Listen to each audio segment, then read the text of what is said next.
የኮልፌ ቀራኒዮ ክፍለ ከተማ የጽዳት አስተዳደር ጽሕፈት ቤት ቆሻሻን መልሶ ጥቅም ላይ በማዋል ረገድ ሰፊ ስራዎችን እያከናወነ ይገኛል። ጽሕፈት ቤቱ ቆሻሻን ወደ ሀብት በመቀየር የስራ ዕድል ከመፍጠር ባለፈ የከተማዋን ጽዳት ለመጠበቅ ትኩረት ሰጥቶ እየሰራ ነው። የጽሕፈት ቤቱ ኃላፊ አቶ ልሳነ ወርቅ ጻሰው እንደገለጹት ባለፉት 9 ወራት ውስጥ 8900 ቶን ደረቅ ቆሻሻን መልሶ መጠቀም መቻሉን ገልጸው በዚህም ቆሻሻን መልሶ በመጠቀም በኮምፖስት የፕላስቲክ ጠርሙሶችና ፌስታሎችና ሌሎች ቁሳቁሶች ለይቶ ጥቅም ላይ እንዲውሉ በማድረግ ከ344 ሚሊዮን ብር በላይ ማህበራት ገቢ ማግኘታቸውን ገልጸዋል። ያዘጋጀነው አውደ ርዕይ በዋናነት ከወዳደቁ ቆሻሻ ከምንላቸው ለጤና ጠንቅ ናቸው ከምንላቸውና እንደዚሁም እስካሁን ተጠቅመንባቸዋል ከዚህ በኋላ አያገለግሉም ተብሎ ወደ ቆሻሻነት ሲቀየሩ የነበሩ ሲጣሉ የነበሩ ቆሻሻ የምንላቸውን ሀብት የማድረጉን ወይ ደግሞ ለሀብትነት ማገልገል እንደሚችሉ የሚያሳይ አውደ ርዕይ ነው። እንደምታዩት በርካታ የመገልገያ ቁሳቁስ በዚህ መልክ ማዘጋጀት እንደሚቻል የሚያሳይ ነው ማለት ነው። ኢቭን ታዳሽ ነው ሁሉ ኃይል ሁሉ የኢነርጂ ምንጭ ሁሉ መሆን እንደሚችሉ ብዙ በፈጠራ አሁን የምታዩት ነው የሚሆነው ማለት ነው።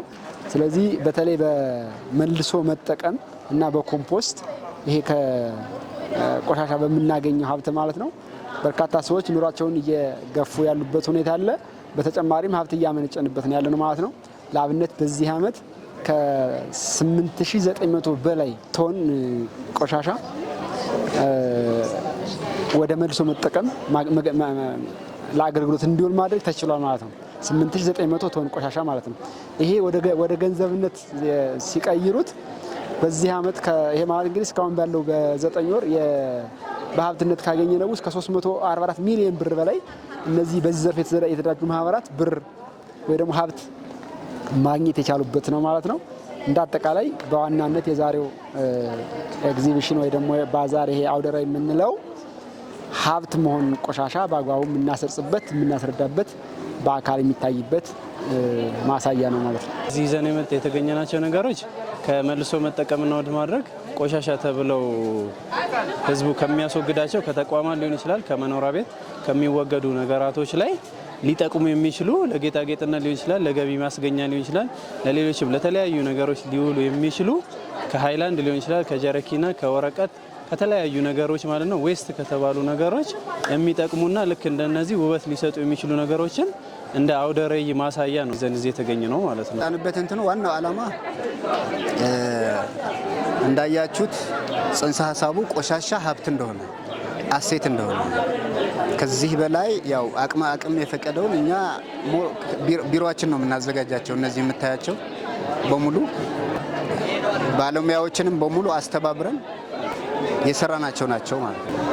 በኤግዚቢሽኑ ላይ ይዘን የመጣነው ዛሬ ከተለያዩ ለመልሰው ጥቅም ላይ ከሚውሉ እቃዎች ካርቶን፣ ሃይላንድ፣ ወረቀቶች፣ የተለያዩ ሽቦዎች ሊሆኑ ይችላሉ ጥቅም ላይ አይውሉም የተባሉ ሊጣሉ የሚችሉ ነገሮችን እነሱን እንዴት መልሰን ጥቅም ላይ አውለን ከወጪም ወጪ ማውጣት የነበረብንን ወጫችንን ብለን ጥቅም ላይ አውለን ብቻ እንድንጠቀምበት ወጪም ሳናወጣ በቃ በቀላል ነገር የተለያዩ ነገሮችን ሰርተን መጠቀም እንደምንችል እነዛን ነገሮች ይዘን መተናል። መልሶ መጠቀም ወደ ርዕይ ላይ የሰራ ነው። ከቆሻሻ መልሰን መጠቀም የአየር ብክለትን በመቀነስ ለተለያዩ አገልግሎቶች መዋል የሚችሉ ነገራቶችን ሰርተናል። በትምህርት ቤትም ይሁን በግል በክፍለ ከተማው በተዘጋጀው የመልሶ መጠቀም አውደ ርዕይ ላይ የተሳተፉ ማህበራት በበኩላቸው ከቆሻሻ ወረቀቶችና ከፕላስቲክ ጠርሙሶች የተሰሩ የቤት ውስጥ ጌጣጌጦችና ሌሎችን እቃዎችን ለእይታ ማቅረባቸውን ይገልጻሉ። ከሃይላንድ ነው የሚሰሩት እነዚህ በሙሉ የምታያቸው ውስጣቸው ጨርቅ ስለለበሰ ነው እንጂ ማየት ትችላላችሁ። በኋላ ውስጣቸው ሃይላንድ ነው። ያ ባለ 2 ሊትር ሃይላንድ መጠምጠም ዘውንሊ በፕላስተር ጠምጥሞ ልብስ አልብሰው ወንበር መሆን ይቻላል ማለት ነው። ይኸው እዚህ ጋር ያለው ረኮበት የምታየው ከተቆራረጠ በየቢሮው ከሚረብሹን መስተዋቶች ከተጣሉ መስተዋቶች ራሴ ቆርጠን ዲዛይን አድርገን ጌጣጌጥ ትንሽ ፈርጥ ጨምረን ምን የመሰረረ ረኮበት ሰርተናል ማለት ነው። ከምንድን ነው የተሰራው? ያው ሞልድ አለ እዚህ ላይ ወረቀቶች አሉ። ወረቀት አሮጌ ተብለው የተጣሉ ወረቀቶችን በመፍጨት እነሱን ሞልድ ላይ ቅርጽ በማውጫ በመጠቀም መጨረሻ ላይ ጂፕሰም ቀላቅሎ እንደዚህ ለአበባ ማስቀመጫ ሊሆን ይችላል ቢሮአችንም ላይ ቤታችንም ላይ መገልገያ እንዲሆነን ብለን እንደዚህ አይነት ነገሮችን አዘጋጅተናል። የአበባ ማስቀመጫዎች፣ የተለያዩ ጌጣጌጦች፣ ዲኮር ሊሆን ይችላል። ከፌስታል አበባዎችን ሰርተናል። ከካርቶን ምናምን የፍሬሞች የተለያዩ ነገሮችን ይዘን መጥተናል። ከወዳደቁ ነገሮችን ሃይላንዶችን በማጠብና እንዲሁም ኬብሎችን አንድ ላይ በማድረግ ደግሞ የደረቅ ቆሻሻ ማጠራቀሚያ ተጠቅመናል። ይህኛው ደግሞ ትምህርት ቤታችን ላይ ቢያንስ ከ10 ሺህ በላይ የሚያወጣው የነበረውን ወጪ እነዚህን በመጠቀም ወጪ እንዲቀንስና በተለያዩ ቦታዎች ላይ ተማሪዎች እኛ ግንዛቤ እንዲኖራቸውና በየሰፈራቸውን በየቤታቸው እንዲጠቀሙ ሰርተናል። ይህም ቆሻሻን በአግባቡ በመለየት ወደ ሀብትነት መቀየር እንደሚቻል በተግባር ያሳየ ነው።